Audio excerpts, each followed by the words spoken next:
Ճուճաճայում շատ կամուրջներ կան, բայց ամենահայտնին իմ հետևում գտնվող այս կամուրջն է։ Ֆանշն կամուրջը։ Շատ վաղ ժամանակներում Ճուճաճայում մարդիկ ապրում էին ջրի շնորհիվ։ Ջուրը նրանց կյանք էր տալիս, եւ նրանք մեծ հարգանքով էին վերաբերվում ջրին։ Չինացիները հավատում են, որ կյանքերը փոխկապակցված են եւ բարությունը միշտ հիշվում է։ Այդ պատճառով մարդիկ այստեղ մի շատ հատուկ բան էին անում։ Նրանք գնում էին ձկներ, կրյաներ եւ ջրում ապրող փոքր կենդանիներ ոչ թե ուտելու համար,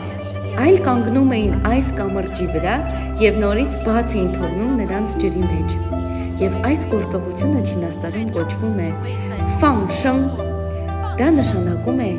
կյանքին տալ եւս մեկ հնարավորություն եւ սեփական սրտում պահել բարություն։ Հետագայում, որպեսզի հիշեն այս բարությունը, մարդիկ գետի վրա կառուցեցին այս մեծ քարե կամուրջը եւ այն անվանեցին ֆանշն կամուրջ։ Մինչև այսօր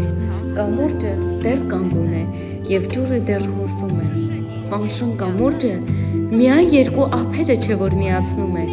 այն նաև կապում է մարդկանց ամենակարևոր արժեքները՝ հարգել կյանքը եւ սրտում պահել բարությունը։